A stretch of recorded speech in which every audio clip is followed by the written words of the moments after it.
Noite, começando mais um Papo de Terça número 73, e vou falar sobre arte terapia. O tema de hoje, né, é porque é tão difícil começar. E na verdade, todos os inícios são complicados, como todos os fins são complicados, não é verdade? Então, porque é tão difícil começar. E por que eu estou trazendo, né, esse tema aqui? Porque esses temas que eu vou trazer agora nas próximas lives, eles estão sendo motivados, né, pelas respostas que eu recebi na pesquisa, né? Quem se inscreveu no webinário do dia 6 recebeu por e-mail uma pesquisa, alguns responderam, quero agradecer muito quem está respondendo e colocando comentários. E uma das coisas, né, que as pessoas têm colocado é essa dificuldade de dar o primeiro passo, né, de começar, por onde eu começo? E as dúvidas vêm desde o que eu preciso para me tornar um profissional de arte terapia e também, depois de formado, o que fazer, né? Que mais que precisa para começar? Então, são essas as questões que eu vou trazer aqui nessa conversa, né? Uma conversa, assim, leve e descontraída, mas são essas questões. Então, assim, por que é tão difícil, né? Quais são os obstáculos, né? E quais são as fantasias, né, que a gente cria para não começar, né? O que realmente impede, né, de começar a trabalhar como arte terapeuta? Então, assim, entre as dificuldades, né, que paralisam muitas vezes os arteterapeutas, é uma ideia de não poder atender por não ser psicólogo, né, psicóloga. Então, não ter a graduação de psicologia, né, muitas vezes traz uma insegurança, né, para o arteterapeuta. E essa sensação também de nunca, né, do profissional que já é formado, né, nunca está pronto para começar, né? Então, sempre tem que fazer mais alguma coisa, sempre precisa de mais alguma coisa. Aí, assim, o espaço, eu não tenho uma sala, a arte faz sujeira, esse também é um ponto interessante, a arte suja, dá trabalho, fica confuso, como é que eu vou fazer? Aí, às vezes, não começa por umas questões, assim, que poderiam ser resolvidas com facilidade, né? E o medo de errar, medo de oferecer um material errado, de não saber o que fazer com a resposta, né, o resultado desse trabalho, com a imagem que o cliente produziu. Então, assim, muitas dificuldades.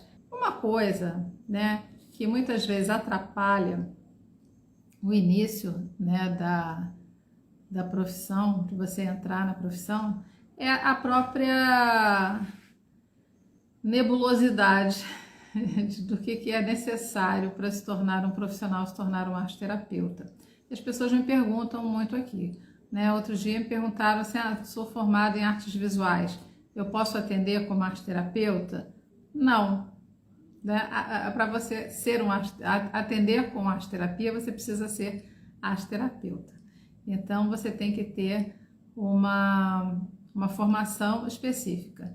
Então, são formações livres, né? Aqui no Brasil são cursos livres de formação e pós-graduações que vão, né, deixar você habilitado, né, para trabalhar.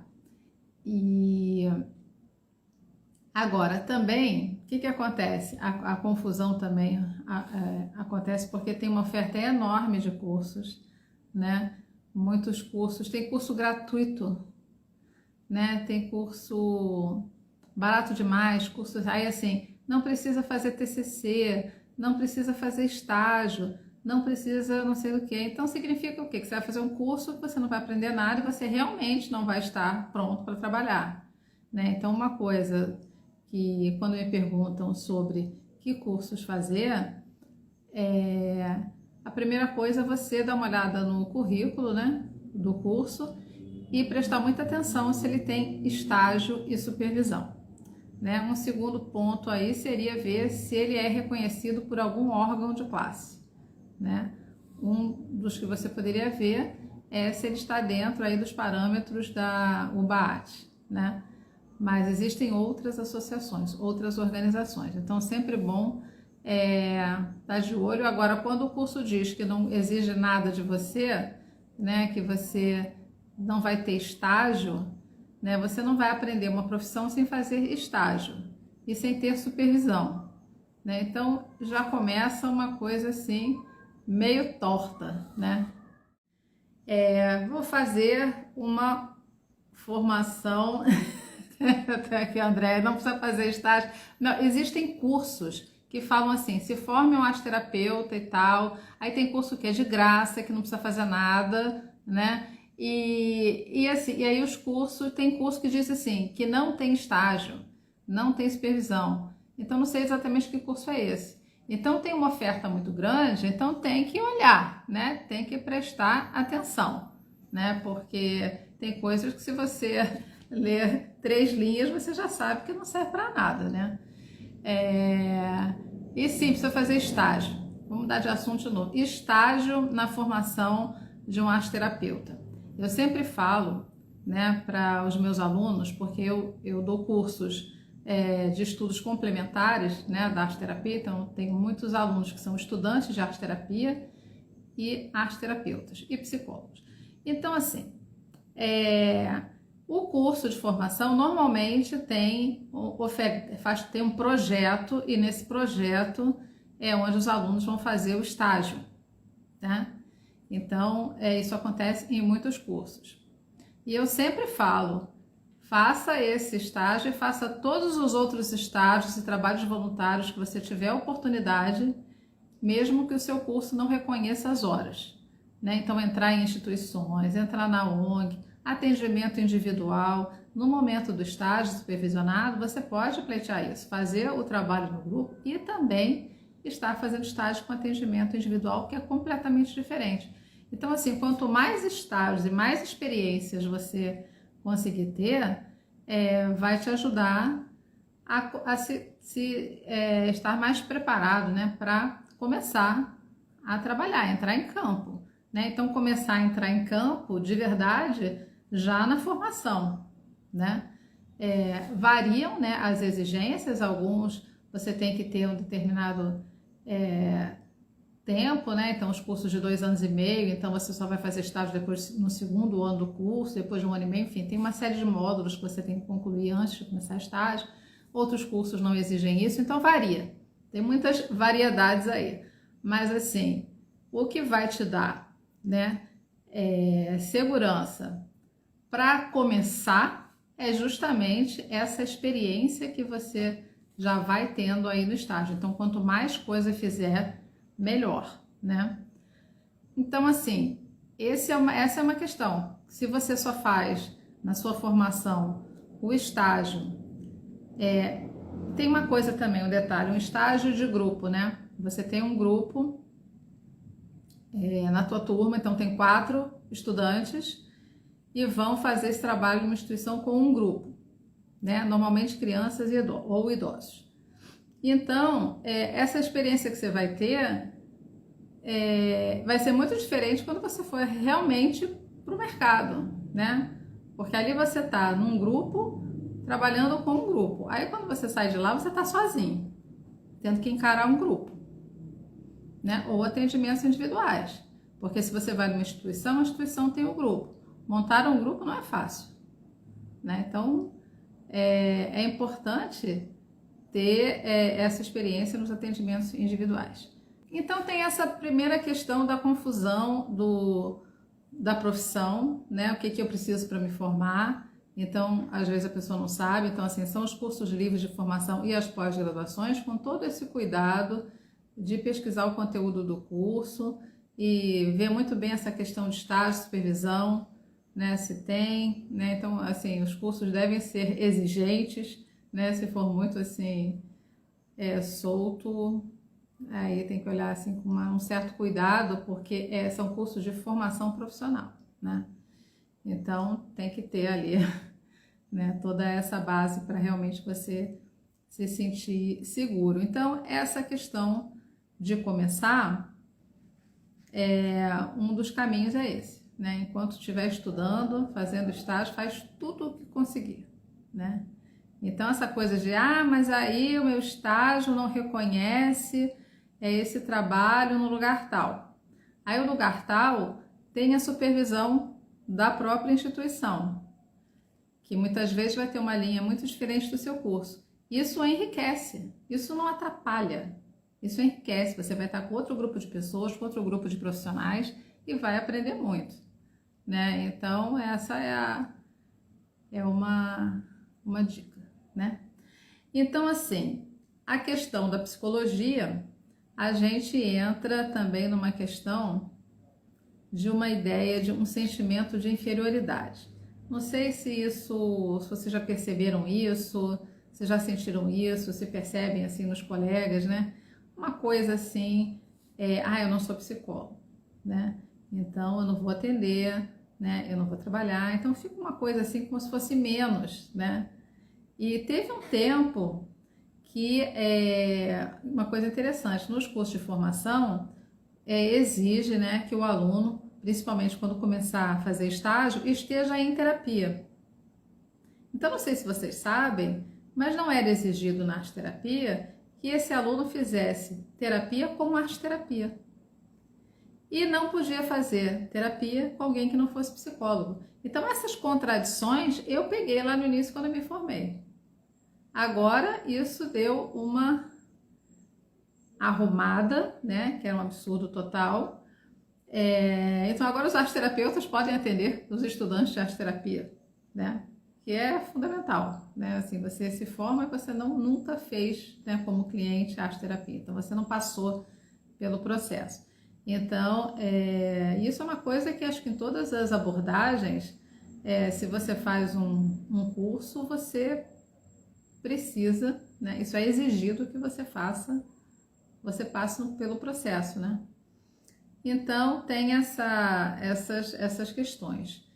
Então, muitas pessoas, uma coisa que acontece é que a pessoa vai buscar arte-terapia, o curso de formação, muitas vezes mobilizado, né, pela arte, porque eu gosto de arte, e eu gosto de terapia, eu vou lá, vou fazer arte-terapia.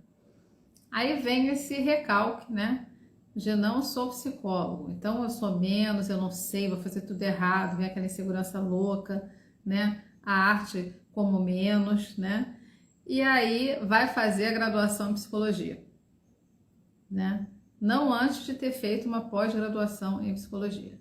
Aí o que acontece com muitas dessas pessoas, quando você encontra, a arte-terapia desapareceu. Elas não usam mais, né? Tenho alguns colegas que se formaram comigo, né, e fizeram todo esse caminho e a arte-terapia virou assim qualquer coisa, né, no trabalho deles. É uma pena, né?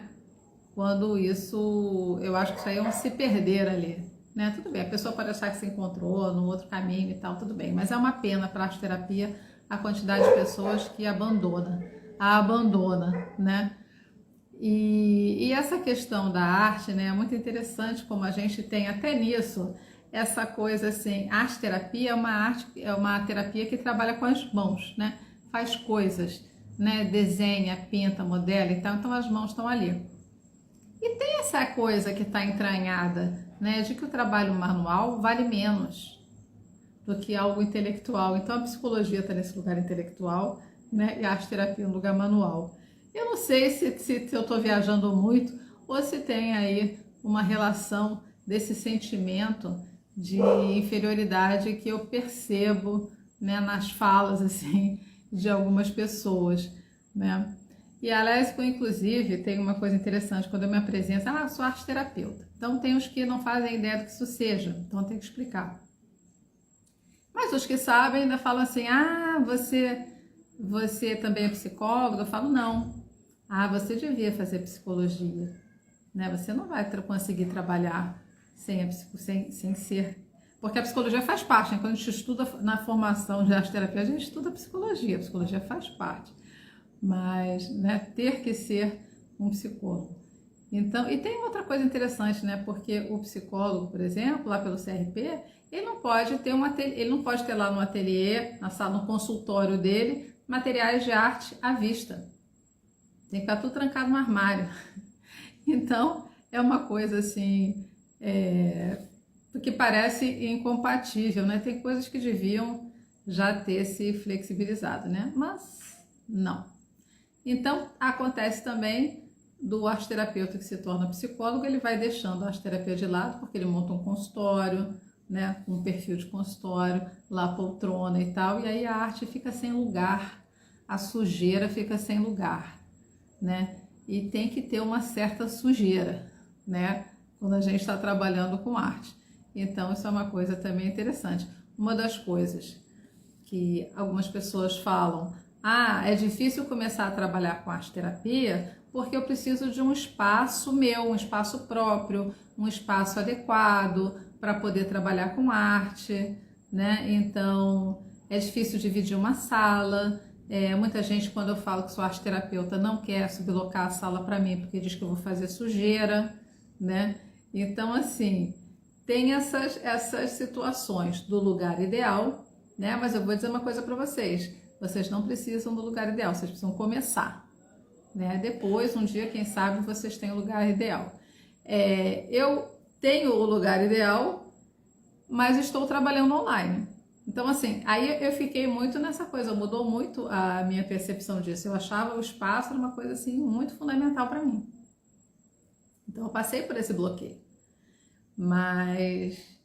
E aí comecei a trabalhar online, meu espaço está aqui, trabalho pouquinho, trabalho aqui o dia inteiro, né? Mas assim, recebo muito pouco aqui. Então, a questão, o atendimento, efetivamente, é pelo computador. Eu precisava ter esse lugar. Eu tenho porque é um luxo, né? Mas assim, não precisaria ter. Então, o lugar hoje é muito menos importante do que era há um tempo atrás, né? Porque você pode trabalhar remotamente, né? E essa questão de fazer sujeira, eu já subloquei sala, já dividi sala, né? Então tem as maneiras, né, que você vai aprendendo em como entrar e sair do lugar, né, e deixar tudo como você encontrou, né? Isso é uma coisa, aliás, que deveria se ensinar nos cursos, né? Como organizar o material e como limpar a sala, porque é uma coisa muito curiosa, né? Não sei se vocês já viram isso. Nos cursos de formação, o aluno chega, faz uma bagunça e vai embora, né? Aluno meu não. Aluno meu chegava assim, fazia aquela bagunça, estava tudo sujo, começava a jogar a caneta um para o outro, esse lápis, né, que quebra, né, um para o outro, assim. Eu falei, um dia eu parei a aula, falei assim, vocês estão pensando o que da vida, né? Vocês vão trabalhar, vão sublocar uma sala, vocês acham que quem é que vai limpar a sala depois que vocês saem? Vocês têm que entregar a sala do mesmo jeito que vocês chegaram nela. Limpeza do material e organização de material é problema de vocês. Então, nas minhas aulas, os alunos tinham que limpar tudo. Limpar plástico, lavar pincel, arrumar, secar, tudo isso. Então, assim, quando a gente faz uma terapia com arte, qualquer trabalho que leve à arte, tem que levar em conta toda essa organização desses materiais, limpeza, manutenção dos materiais. Isso tudo é muito sério, não é uma coisa que você deixe para lá, né? Então, toda semana você compra pincel, né? Porque você estragou o pincel na semana passada. Então, tem coisas assim, básicas, né? Que tem que aprender, né? Para começar a trabalhar. Então, tem também essa dificuldade de achar que não conhece os materiais direito, né? Então, tem que conhecer, tem que fazer. Está iniciando o curso de psicanálise, dá para juntar psicanálise com arte terapia, apesar das linhas diferentes. Sim, no Brasil, a arte terapia, ela é basicamente assim, todos os cursos que eu conheço tem a base da psicologia, na psicologia junguiana. Aí a gente tem uma outra linha de arte terapia, que é a antroposofia. Agora, se você for ver fora do Brasil, tem livros que falam da arte terapia nas diversas abordagens, na psicanálise, na psicologia analítica, na gestalt, na neurociência, né? Então, se você for procurar publicações dos Estados Unidos, você vai ver essas abordagens todas, assim. E na Europa tem alguns lugares também que não é junguiana, nem passa por perto. Então, existe essa, assim, você pode trabalhar com a psicanálise, você pode trabalhar com outras linhas, né? Depois até, se você quiser, você escreve para mim no privado que eu te passo o livro, né? O nome é um livro em inglês, mas é Abordagens de Arte Terapia. É um livro antigo, né? Bem tradicional. Como está a procura por arte terapia? Eu não sei te responder isso, né? Eu estou bem, né? Mas eu acho que existe uma grande necessidade das terapias que trazem a arte, né? E essa demanda por essas terapias vai depender muito até de uma informação, né? De uma educação das pessoas para saberem que isso existe, né? E isso está disponível. Então tem um trabalho aí para ser feito, porque é uma carreira nova, né? Mas uma carreira que também já está sendo aí reconhecida, está ampliando, ela já está muito melhor hoje do que há 10 anos atrás, do que há 20 anos atrás, né? Aqui no Brasil, né? Lá fora já tem uma visão diferente. Consultório é mais barato que o ateliê.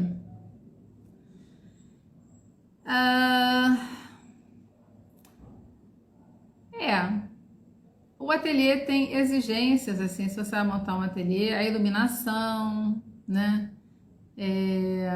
Mas eu comecei sublocando sala que era para ser um consultório, uma sala comercial, assim, sala de consultório mesmo, né? Dividia com uma psicóloga, né? E depois eu também dividi uma outra sala dentro de um espaço de arte terapia. Era uma sala pequena, né? Então, mas eu tinha essa ideia, nunca era o ateliê que eu queria, né?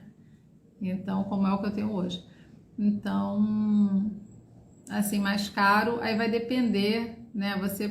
Eu comecei em sala, que é a sala normal de um consultório, que seria um consultório, né? E até saía mais barato, porque eu não tinha que comprar poltrona, né? Dessas coisas. A minha arrumação era assim, uma bancada, estante com material. Meio só isso, né? E 2 cadeiras, né? O psicólogo já monta, tem que ser um jeito diferente. As coisas você entrar, ele é diferente a arrumação, né? O tipo de exigências de móveis, de decoração, tudo isso é diferente. Então, o meu espaço assim de ateliê nessas salas era bem assim cru, né? Era o material mesmo, mesão, sempre tive que ter mesa grande, esse negócio de mesinha pequenininha. Algumas salas, por exemplo, você entra, que é um consultório, a pessoa trabalha com arte terapia, a mesa é quase um papel A4, né? Uma coisinha assim, uma cadeirinha, como se fosse um escritório. Então, assim. Mas essa questão dos trabalhos online, isso mudou completamente, né? Essa relação. E hoje você não precisa ter espaço nenhum, né? Você pode estar num canto. Eu aqui estou num canto de um ateliê, mas isso aqui poderia ser um canto de um escritório, uma salinha dentro da minha casa, né? Fechada e tal. Mas essa coisa do espaço não precisa, né? E outra coisa também, não precisa, você também pode estar em qualquer lugar, né? E eu atendo muito pouca gente do Rio. E mesmo quem é do Rio, às vezes é longe, né? Eu estou em Copacabana, a pessoa está no Recreio, vinha para cá, depois da pandemia parou de vir, pergunto se essa pessoa vem. Não vem. Ah, não, muito longe. Niterói, muito longe. Demora, pega trânsito, gasta dinheiro. Não, eu fico na minha casa, eu fico no meu consultório, porque eu tenho atendo muitas pessoas que são da área mesmo, né? Arteterapeutas, psicólogos e tal. Mas assim, manutenção de material, tipo como lavar um pincel e tal, não necessariamente. Mas organização de material, oferta de material, como arrumar uma bolsa para levar material, tudo isso. Sim, eu falo disso tudo. Criar um curso para iniciantes saberem o que comprar. Afinal, são muitas as ofertas nas papelarias, enfim, estou tentando mesmo. O meu curso há muito tempo, né? Desde 2009 eu tenho um curso de materiais que eu parei na pandemia, estou retomando agora. E uma das questões era essa, né? Aprender a comprar material, não gastar dinheiro desnecessariamente e saber explorar ao máximo aquilo que comprou, né? Então esse é um ponto. Então, aquele material caro apodrece, não usa, não sabe usar, né? Que nem assim, por exemplo, pegar um pastel seco que é caríssimo, vou fazer um trabalho com lixa. Não, né? Então assim, mas as pessoas não sabem, né? Destrói tem uma regra, né? Assim, você vai aumentando o preço do papel, vai aumentando o preço do que você vai colocar nele, né? E vai assim. Aí se você botou o papel lá embaixo, desce o resto também. Então vai indo, né? Essa não vou dizer que seja 100% de eficiência, mas alguma coisa já é uma ajuda, né? Meu artigo final sobre o online e as possibilidades, como dar certo, foi publicado na revista Cores da Vida. Depois você manda para mim, se puder, por favor, no direct, né? Acho que no direct pode mandar link, eu imagino que sim. Bom, já fugi do assunto total, né? Eu sou uma pessoa que foge do assunto, do que eu queria trazer. Deixa eu ver aqui. Então, essa dificuldade de começar, alguns pontos, né? Essa questão da psicologia. E assim, eu não fiz a graduação de psicologia, eu voltei para a faculdade, na verdade, para estudar mais arte, né? Fui fazer a licenciatura em arte. Aliás, minha professora estava aqui, Andréa Penteado. E é uma coisa que pouca gente faz, assim, porque eu me lembro que na época todo mundo falava, nossa, não precisa fazer arte, vai fazer psicologia e tal. Eu falei, não, eu quero realmente dar uns 2 pés na arte.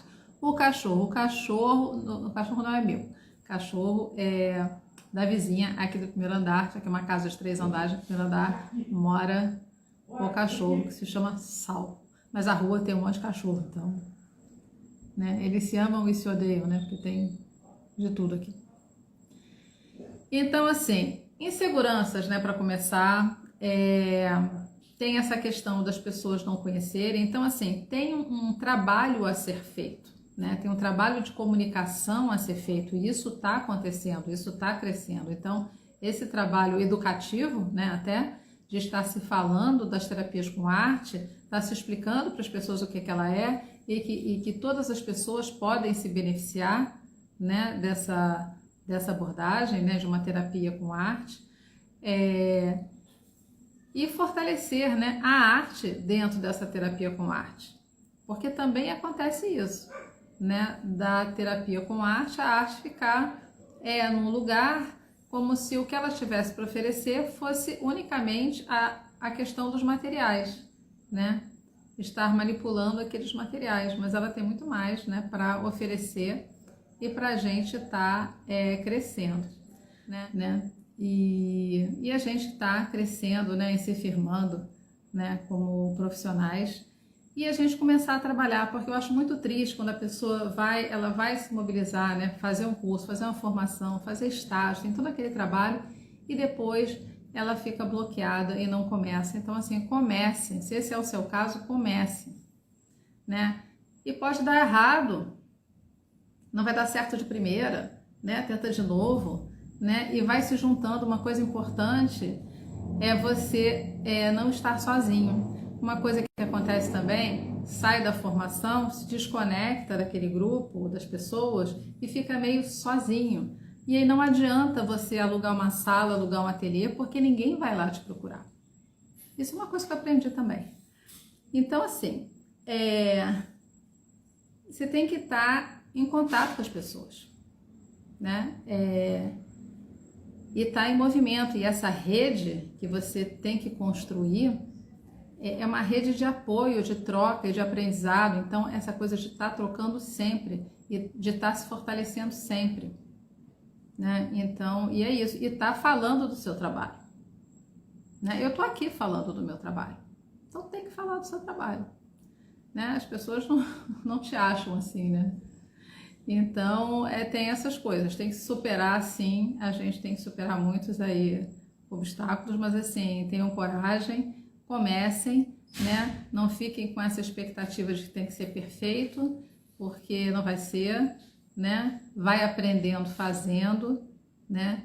Tenha sempre uma rede, né, de colegas e que você possa se apoiar, né? Continue aí fazendo supervisão dos seus atendimentos, estudando, praticando, e assim, uma hora você vai encontrar o seu caminho e o seu jeito, né, de fazer as coisas. Então é isso. Bom, foi muito bom ter vocês aqui, né? Muito obrigada, né? Boa noite aí para todos vocês.